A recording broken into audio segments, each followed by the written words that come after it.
paz, meus amados irmãos, que maravilhoso é poder estar com você novamente nesta jornada de estudo e conversa, um bate-papo a respeito da Escritura Sagrada. Estamos, como já mencionamos, falando sobre as cartas pastorais e na última semana, no último episódio, tivemos a liberdade de falarmos sobre uma breve introdução, muito mais pastoral, da perspectiva da carta de Paulo a Timóteo, 1 Timóteo, capítulo 1.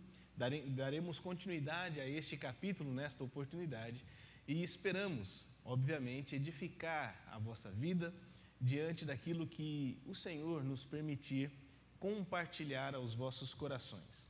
Antes de mais nada, mais uma vez quero agradecer a estes homens de Deus que mais uma vez estão aqui nos ladeando neste estudo bíblico. Que Deus abençoe Bruno, Fábio, Elias e Cláudio, que Deus vos recompense, e gostaria de ter uma breve palavra de oração com cada um de vocês, da forma que vocês tiverem total reverência.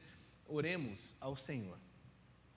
Pai, diante das nossas limitações e fragilidades, o Senhor tem revelado a sua bondade, o seu amor, a perene paz que excede a todo entendimento, tem se manifesto cada dia mais em nosso viver.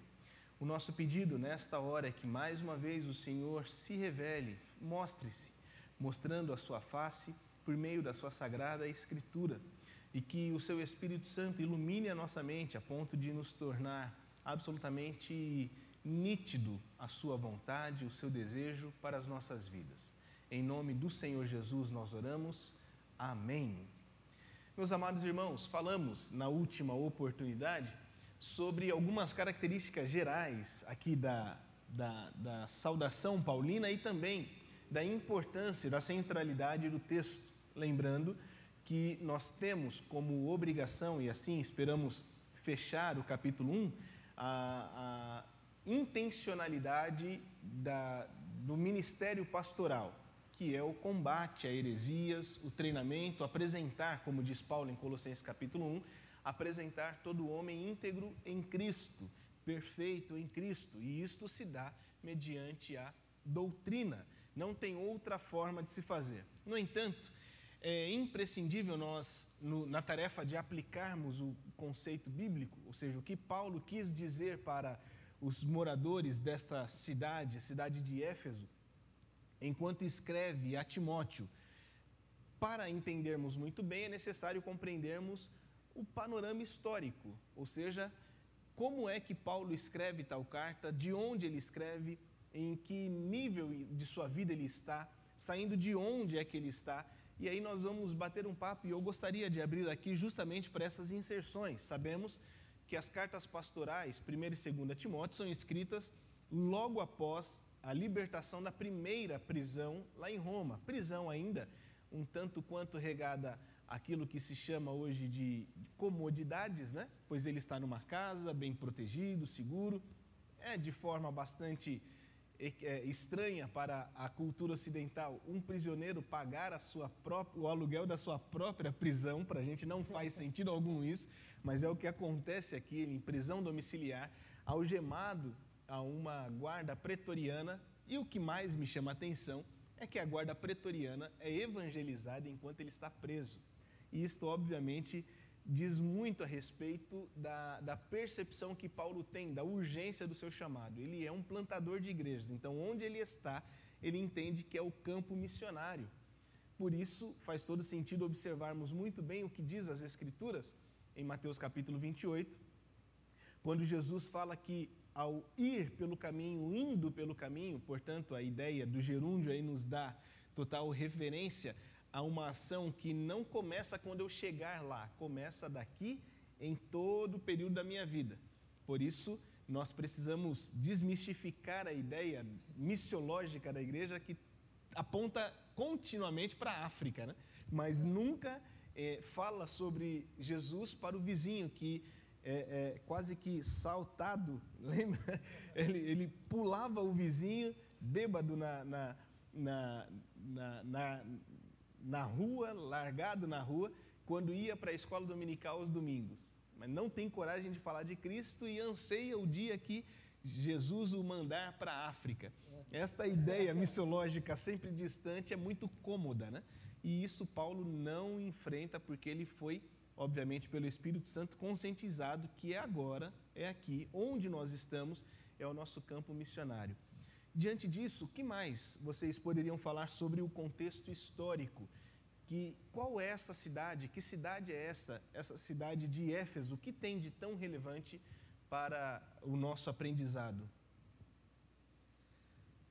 Olá a todos, novamente. Nós temos que entender que toda a palavra do Senhor, todo o texto que a gente for estudar, ele tem que ser visto o seu contexto. A gente tem que ter o cuidado de ler alguns textos e aplicá-los sem saber do que ele está falando exatamente. Então, por isso que é importante a gente falar um pouquinho agora do contexto, porque a gente lê, às vezes, Timóteo e a gente só pensa no falso profeta, nos falsos ensinamentos, mas a gente não sabe como estava o coração daquela igreja, que ainda nova, ainda estava em amadurecimento, precisava ainda de muito ensino. Então, a gente precisa entender esse contexto para saber do que Paulo estava falando, contra o que ele estava falando, e por que ele queria preparar Timóteo com tantos bons ensinamentos. Éfeso, ali nós estamos vivendo o Império Romano, né, ainda. Então, a gente tem que entender de todas as influências do Império Romano, não tem jeito.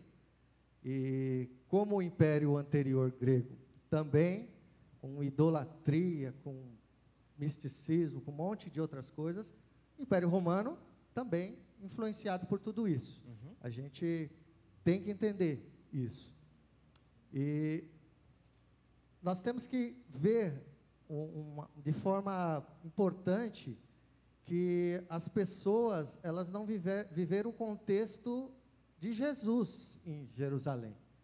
A história, né? A carta vai falar que eles já tinham ensinamentos, eles já tinham palavra para estudar, mas eles não tinham como nós temos, que já é uma forma de agradecermos, né?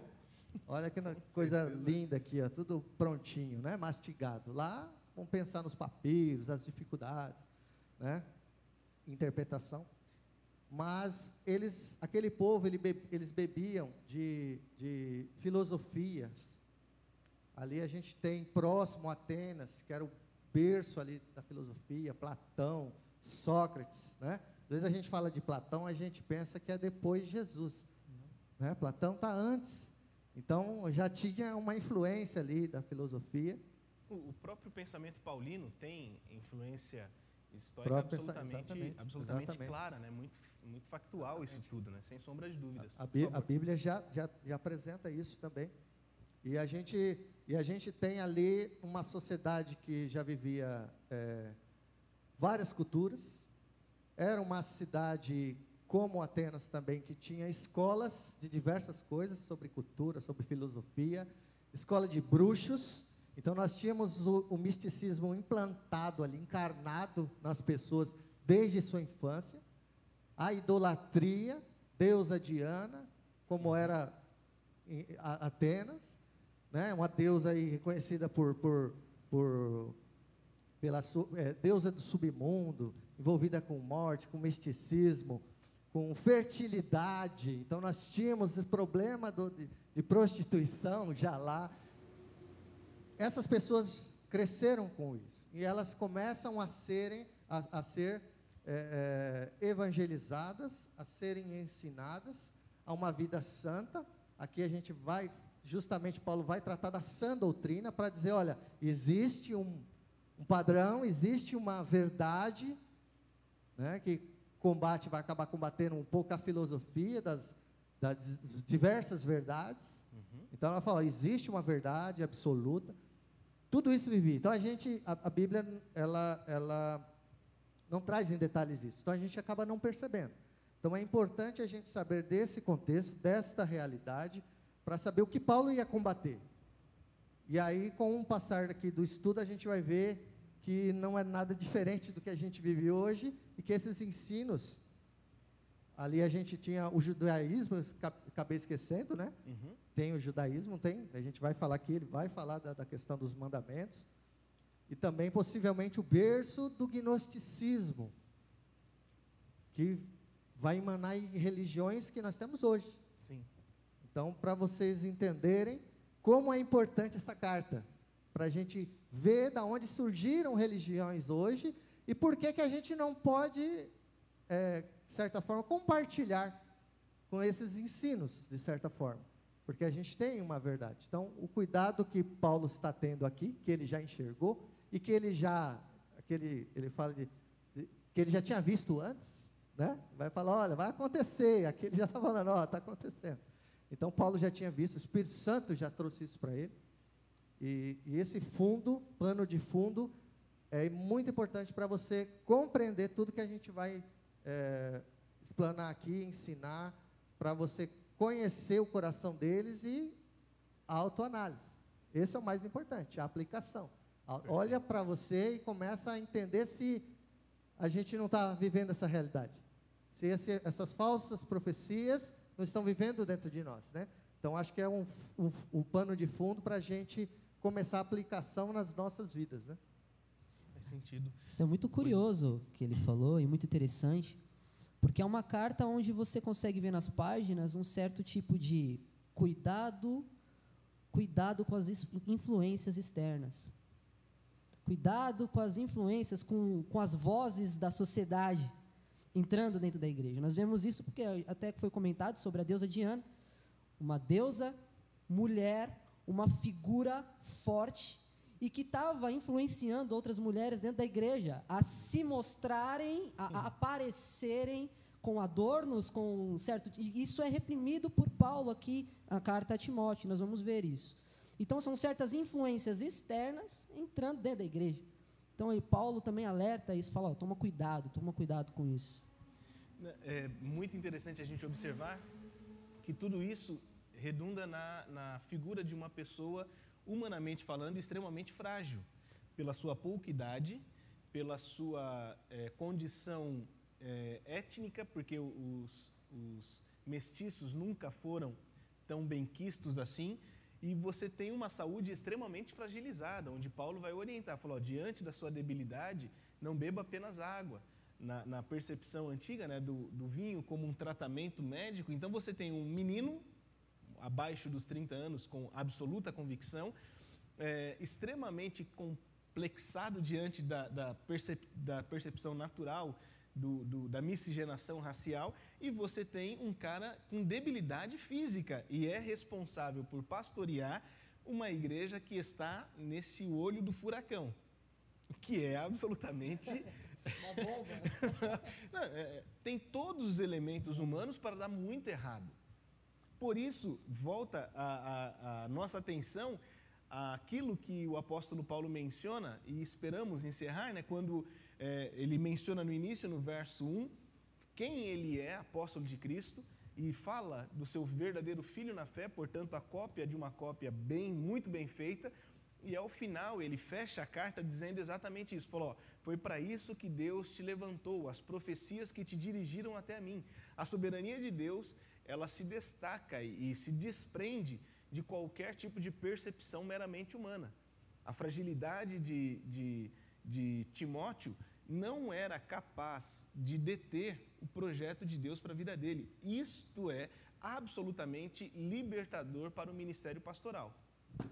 As nossas fragilidades não são capazes de minar o que Deus está fazendo em nós para fazer através de nós. Como ministros do Evangelho, isso é absolutamente libertador, pois não depende de nós. Como diz o pastor na igreja da Paz Church, o pastor Abe Uber, ele menciona, apesar de nós, Deus tem feito grandes coisas. E ele sempre encerra com um chavão dizendo, isto é só o começo. É uma percepção bastante oportuna para que nós não tenhamos nenhum tipo de decréscimo, né, naquilo que Deus tem para fazer. e, obviamente, observando as nossas limitações e a Ele imputando toda a glória. E é absolutamente sistemático o que Paulo faz aqui na estrutura do capítulo 1. Ele apresenta a lei e, como nós mencionamos, como o Bruno mencionou aqui, a lei, ela obviamente tem uma característica muito mais profunda para o judeu do que para o ocidental do século 21. Quando a gente fala de lei, a percepção, inclusive a tradução, né, do decálogo para 10 mandamentos é absolutamente simplista, empobrecedor. O decálogo, ou as 10 palavras, ele se estabelece por conselhos imediatos, mas de vivência experiencial, a longo prazo. Este é o peso do decálogo. Para nós, ocidentais, século 21, quando falamos de lei, imaginamos numa punição imediata. Isso não acontece e acaba trazendo uma espécie de conforto amoral. Pois não, Elias? O que você tem a nos ajudar aqui, meu querido? Sim, eu tenho aqui um comentário ainda no capítulo 3. Eu queria colocar uma figura tanto do local quanto dos personagens, né? Falando do Império Romano, do Império Grego, a cultura, né? Então, assim, e Éfeso, principalmente. E se a gente pintar esse quadro, dá para trazer para hoje já, né? Então, assim, um olhar pastoral, né? E você tem aqui: partindo eu para Macedônia, roguei que você permanecesse em Éfeso. Então tem um verbo aqui que chama roguei. Uhum. Para rogar, há um desgaste físico, mental muito grande. Você vai ter um desgaste maior. Você está, né, o pastor aqui, aos que são pastores estão vendo esse vídeo, ele sempre vai ter duas decisões muito difíceis de fazer. Então ele roga, então ele se joga, né? Ele vai ter ali, o rogar é uma atitude muito difícil de ser feita. Ele vai para Macedônia e pede para que Timóteo fique em Éfeso, para ordenar certas pessoas que não mais ensinem doutrinas falsas e que deixem de dar atenção a mitos, genealogias intermináveis que causam controvérsias em vez de promoverem a obra de Deus, que é pela fé. O objetivo dessa instrução é o amor que procede de um coração puro, de uma boa consciência e de uma fé sincera. Amém. Então aqui Paulo ele como personagem pastoral, discipulando, né, Timóteo, e tem a cidade de Éfeso, que é multiculturalista, e tem uma pluralidade de deuses enorme, e isso vai influenciar diretamente tanto nos membros da igreja, quanto na liderança da igreja. Sim. Então, aqui, Paulo está mostrando que o estético e o interno causam influências negativas. Então, ele já mostra para Timóteo que em Éfeso vai ter essa situação.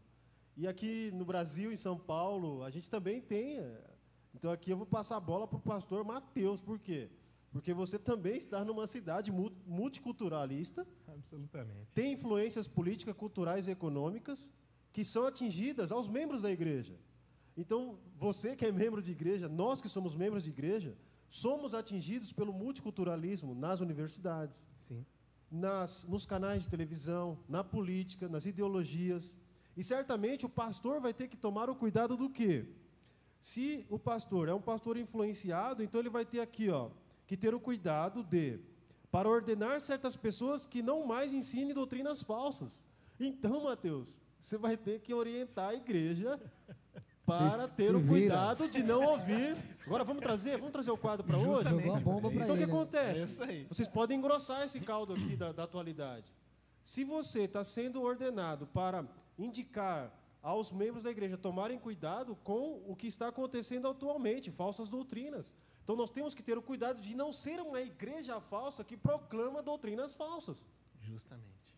Então a influência política, econômica, cultural e religiosa pode atingir a igreja no Brasil, pode atingir a igreja de São Paulo, pode atingir as igrejas do Hermelino Matarazzo, pode atingir a igreja do TBC do Hermelino Matarazzo. Sim. Os membros têm que estar atentos, os pastores têm que estar atentos. E aí a gente segue pelo texto. O objetivo dessa instrução é o amor que procede de um coração puro, de uma boa consciência e de uma fé sincera. Então é isso que nós, como líderes, os pastores ou os membros têm que ter, né? Essas 3 características fundamentais. Aí está a ligação, porque ele rogou para Timóteo ficar. Isso, boa consciência. Ele viu isso em Timóteo. Justamente. Por isso que ele falou, por favor, fé sincera, coração puro. Que nós percebamos isso em nós e que nós percebamos que isso está se afastando de nós. Opa, muito bem colocado. Né? Vamos fazer igual Neemias? Ao invés de falar que eles estão, Sim. nós estamos numa situação ruim. Senhor, nos ajude. E é uma percepção a partir de uma relação real com Deus. Por exemplo, capítulo 5 de Isaías. Ele está no seu ofício do profetismo, denunciando o pecado de muitos. No capítulo 6, imediatamente após o grande rei Uzias morrer, a sua esperança ser absolutamente reduzida a cinzas, né? Ao pó, ele vê o verdadeiro rei dos reis. E aí ele se enxerga no meio de um povo que tem puros lábios. Sim. Então, o verdadeiro relacionamento com Deus faz com que a gente possa enxergar. E, obviamente, aí a gente volta a falar sobre a centralidade das Escrituras. Deus decidiu relacionar-se conosco por meio das Sagradas Escrituras. Sim. Portanto, a Bíblia nos lê. Ela nos indica o caminho equivocado, né? E o texto de Tiago, ele é muito oportuno, pois fala da escuta de forma salvadora das Escrituras. É possível sermos ouvintes profissionais, ou seja, de congresso em congresso permanecemos, só que nunca mudamos absolutamente nada, e aí somos ilustrados por uma metáfora bastante triste, certo, Fábio? Quando fala assim, ó, aquele que olha para as Escrituras e não adota uma nova postura, é como se olhasse para o espelho, vê as suas falhas e logo se esquece. Contempla a si, mas não muda em absolutamente nada. Então, olhar para Deus a partir do que a Escritura nos ensina é absolutamente doloroso, mas gera a mudança necessária. E não tiro a minha pessoa da reta de forma alguma, mas é necessário observar a responsabilidade individual, porque isso aqui não pode ser terceirizado. Uma das coisas mais tristes que eu já ouvi é que é melhor deixar o pastor ler e ele prega no domingo. Isso dói no coração, quando vejo os léxicos aqui trazidos, as multiversões bíblicas que temos, né? Cada um aqui com uma versão. Toda essa facilidade a igreja simplesmente prefere abrir mão. Falou, não, deixa que alguém lê, deixa que alguém leia, deixa que alguém procure, deixa que alguém reflita. E aí depois disso tudo eu vejo o que eu vou fazer. Lembrando da introdução do nosso primeiro encontro, colocando a palavra de Deus numa mesma prateleira de importância e relevância que o meu próprio coração. É óbvio que existe uma recomendação ao pastor da igreja, mas existe uma responsabilidade individual que é absolutamente intransferível. E aí vai um toque para você, não se terceiriza experiência pessoal com Deus. Não existe espiritualidade por tabela. Você não se santifica ao sua esposa santificar-se, aos seus filhos santificar-se ou à sua igreja santificar-se. Portanto, as práticas das disciplinas espirituais, como jejum, oração, como tivemos recentemente, de forma até um tanto quanto estranha, à luz das Escrituras, um decreto presidencial convocando a igreja para o jejum. Não é função de um ser civil, de uma entidade civil, convocar a igreja, porque a prática das disciplinas espirituais, ela exige uma vida de verdadeira relação com Deus. Então, de nada adianta a prática isolada, como se fosse remédios dados a conta-gotas, pois a palavra que é lâmpada para os nossos pés e luz para o nosso caminho, ela é fundamental para todo o tempo em nossas escolhas. E aí, obviamente, o apóstolo Paulo vai chamar a atenção no texto que nos ensina sobre a sua pessoa, ou seja, agradeço no verso de número 12, continuando a leitura aqui, aquele que me deu forças, Cristo Jesus, o nosso Senhor, que me considerou digno de confiança e me designou para servi-lo. Olha só a estrutura que ele está apontando aqui.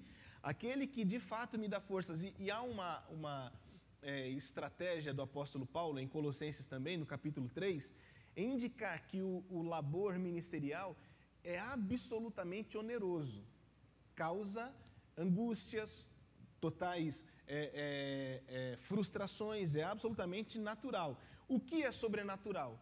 A fonte, a origem. Eu nunca me esqueço de uma ilustração que o pastor Isaías, nosso pastor presidente, ele mencionou, falando de um homem que o carro quebrou no meio da estrada, na zona rural, e aí naquele sol escaldante da tarde ele começou a procurar alguma ajuda e viu ao longe a figura da silhueta de um homem fazendo aquele movimento de retirar água de dentro de um poço artesiano. E aí, quando ele viu aquele homem, ele falou, bom, pelo menos lá eu vou ter água e possivelmente eu encontre alguma ajuda. E ele foi caminhando, e a caminhada era longa, alguns minutos se passando, e ele via que o ímpeto do homem não passava. Falou, esse homem nem tem ácido lático no corpo. O homem não se cansa, ele não para. Quanto mais ele caminhava, ele mais ficava impressionado, até que ele chega a uma proximidade razoável e vê que a silhueta era apenas uma silhueta, não era uma pessoa. Era um objeto em madeira, e quem o movimentava era a água. É exatamente esta a origem da força do ministério, né? É o próprio Deus. Por isso ele destaca, sem nenhum tipo de autocomiseração, a sua identidade ou a sua própria realidade, e aponta para aquele que está sendo colocado como pastor da igreja, que é Timóteo. Ele aponta para a lei de Deus, falando sobre os transgressores, se coloca como tal. Olha só o que diz no verso de número 15. Esta é uma afirmação digna de confiança e todos devem aceitá-la. Qual que é? Cristo Jesus veio para salvar os pecadores. Obviamente, estamos falando da justificação e da santificação, que é consequência natural. Como diz Spurgeon, a santidade é a parte visível da salvação. Não existe santificação sem justificação, tampouco existe justificação sem santificação. E ele destaca, e eu sou o pior de todos, mas foi por isso que eu, novamente, o apóstolo aqui, o pior dos pecadores, recebi misericórdia. Isto aqui é maravilhoso. Como nós, que éramos blasfemos, totalmente inclinados para o pecado, fomos por Deus resgatados e feitos liderança. Isso é absolutamente improvável. Aqui eu posso perguntar para todos, estamos aqui de frente a não sei quantas pessoas estaremos, porque caiu na internet e nunca mais sai. Se olhasse para nós, não há nenhum tipo de aptidão natural para ensinar as Escrituras, para doutrinar a igreja. Como que vocês lidam com esta responsabilidade e total incapacidade? Como que é para você, Fábio? É algo realmente que vem de Deus, né? Do nosso Deus soberano. A gente olha para Timóteo e vê, como já foi dito aqui, um homem novo, né? Chamado para o mandato divino, para o ministério, para a lida cristã. E eu fico me imaginando, se eu fosse Timóteo, como que eu iria encarar isso, né? Em seus passos, o que faria Timóteo? O que faria? O que eu faria? Eu me deparei assim, lendo esse texto e pensando, né? Uma cidade muito grande, debruçada sobre o paganismo, idolatria. Mas o que mais me chama a atenção, meus irmãos e amigos, é que o evangelho é posto às claras.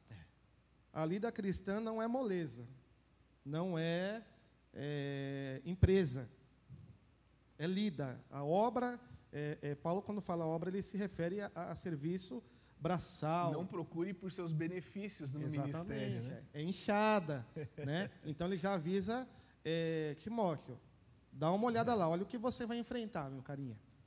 Não vai ser moleza, não. Um templo enorme, 127, pelo menos 127 colunas de mármores, algumas revestidas com ouro, né?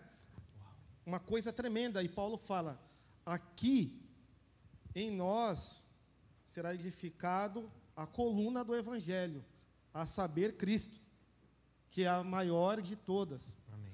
Então, lidar com o serviço cristão, a lida cristã, é realmente um desafio, pastor. É um desafio, porém, somos capacitados por Deus e em Deus através do Espírito.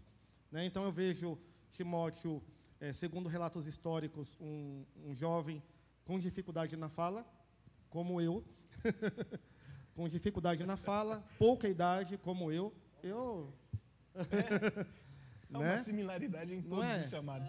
Mas o que é interessante, só desculpa interromper, o que é interessante demais é a gente observar que todos os que foram por Deus chamados, de alguma forma, se surpreendem. Tipo, Maria, quando ouve que viram em mim? Bem-aventurada és Alguma coisa tu errada entre as aí. mulheres. Falou, tem certeza? Uma coisa errada, hein? Gideão, para mim, é o mais sintomático de todos. Mas tem Ex-varão tanta valoroso. gente melhor.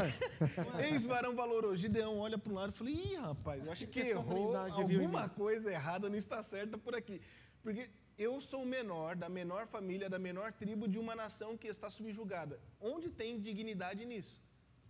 O que é interessante, como característica da verdadeira liderança espiritual, da liderança para a igreja cristã, está o que Deus enxerga. Sim. Por isso existem profecias a respeito de Timóteo que conduziram Timóteo a encontrar-se com Paulo numa soberana ação totalmente divina. Não tem nada de carnal aqui. A gente tem que sempre entender que aqui a gente está falando de inspiração. A gente está falando da ação do Espírito Santo. Perfeito. O Espírito Santo está atuando aqui. E você vê a necessidade que Paulo... ele está fazendo duas coisas ao mesmo tempo, apresentando Timóteo e apresentando ele, porque talvez você tinha uma outra geração, outras pessoas que estavam lá na igreja, que não o conheciam. Sim. E, de certa forma, ele tem que se apresentar. E a gente vai ver que tem o tratamento da autoridade. Né? Fiel é a palavra. Eu estou falando baseado lá no Pai. E acabou. Então, essa certeza, afirmação, que aí ele começa a falar de Timóteo, porque até dentro do roguei, talvez Timóteo olhou lá e falou assim, eu não vou ficar aqui não. Exatamente. Eu vou embora. Eu vou embora. Mas Paulo viu o que Deus via. Exatamente. Paulo viu o coração de Timóteo, e ele fala desse coração, dessas características, dessas qualificações, porque sem isso, para enfrentar aquela galera, seria muito difícil. E você vê... Perdão, Desculpa, filho. pastor. Certa vez eu ouvi uma intervenção do saudoso Dr. Russell Shedd, quando perguntaram se Josué não havia cometido um equívoco e não preparar um sucessor. Já até um mantra, né, que é bem repetido e talvez pouco refletido, por isso se tornou um mantra, sucesso sem sucessão é um fracasso. E aí a resposta do Dr. Russell Shedd me chamou muita atenção. Falou, mas quem Deus colocou ao lado de Josué? Não se esqueça, foi Deus quem colocou Josué ao lado de Moisés. Quem foi que Deus colocou ao lado de Josué? É uma espécie de ânsia carnal de eleger o próximo líder sem que Deus aponte para ele. E é um perigo isto para a vida da igreja. Conclamar para si lideranças que Deus não tenha levantado. Porque uma das coisas que é absolutamente necessário a gente compreender é que a submissão é o paradigma cristão, é a fórmula normal, é o status quo da igreja, é o jeito de ser igreja, é submetendo um ao outro. Isso é óbvio. Então, não existe a possibilidade de escolha. Eu me submeto ou não? Não, obviamente isso não existe. O que existe então para nós? A quem eu me submeterei? E aí fica para a igreja justamente isso. Quem é o vosso pastor? Quais são as características dele? Ele é extremamente simpático, tem uma boa oratória, tem características físicas, atributos intelectuais que são preciosos para este tempo, mas e as características bíblicas? O que a Bíblia fala sobre as pessoas ou a pessoa que você tem como liderança? Quem ele tem que agradar? Quem é o chefe? Justamente. A quem ele presta contas? Fábio, por favor, meu querido, conclua o raciocínio. E ainda no raciocínio, ele ainda tem problemas de saúde, né? Sofre com dificuldades no estômago. Paulo aponta para ele tomar cuidado, né? E também não tem uma genealogia como era defendida pelos gnósticos. Então, Deus levanta realmente quem Ele quer. Não tem um pré-currículo ali, né? É Deus que levanta e coloca como autoridade. Então, isso me chama muita atenção, pastor. A forma que Deus nos chama para o ministério e também o cuidado dele conosco para nos mostrar o que iremos enfrentar no caminho. No caso dele, olha, tem Diana de Artemis ali, tem paganismo, tem o gnosticismo, sexismo, judaísmo. Então, não vai ser fácil, você vai ter que lidar com as pessoas, porém consigo mesmo. Então é uma demanda interessante ao ministério, né? Porque na segunda carta ele já recomenda ânimo, Timóteo. Ânimo, a gente já vê na segunda carta. Estava sofrendo. Está sofrendo, Timóteo. E não se esqueça que ele está pedindo ânimo, ou rogando agora ânimo, de uma prisão totalmente diferente. Agora, Mirmetina, uma rocha escavada, onde ele passa frio e tem anseios que não tinha até então. Me traga aqui os livros, porque eu não tenho mais contato com nada. Me traga uma capa, porque aqui está absurdamente frio. E me traz um certo João Marcos. Isso é incrível, porque eu não sei aqui, eu não poderia afirmar categoricamente que a Bíblia não me dá tal condição, seria apenas uma conjectura, se é o jeito de Paulo pedir desculpa. Se é a sua personalidade tão radical como ele Eu vou fato para aí, tem. mas não sei se eu vou chegar logo. É o jeito dele pedir desculpa para João Marcos, se é isto. Porque nós sabemos lá da cisão que há, né? Diante da segunda viagem missionária, quando ele e Barnabé vão para um lado, João Marcos e Barnabé vão para um lado, Paulo e Silas para outro. E é nesta janela que entra Timóteo. Uma percepção da nova geração é absolutamente necessária, mas da forma totalmente equilibrada. Paulo viu em si a ineficácia no pastoreio de alguém que era acostumado a fugir, porque Paulo é resiliente por demais, chega a assustar. Um homem que toma uma surra, dado como morto, jogado no lixão da cidade, quando volta à consciência, limpa a cara e volta para pregar, eu com dor no ombro desisti, eu queria me entregar, eu paro. Quando eu fiz a cirurgia, eu falei, não, para mim já deu. Para o mundo que eu quero descer, não suporto mais isso aqui. É uma resiliência fora do comum. E, obviamente, as suas expectativas, seja pelo início do ministério ou pela pessoalidade, pela humanidade de Paulo mesmo, era que todos fossem iguais a ele. Falou, se eu aguento, por que você não aguenta? Se eu quase estou cego, por que você não aguenta passar por isso comigo? Na Filipenses 4:11, aprendi a viver contente em tudo e qualquer... Cara, o cara está preso, o cara está apanhando, está sofrendo, passando fome. E está cantando. E está falando para uma igreja que, de certa forma, era reconhecida pela sua alegria. Ele está ensinando isso.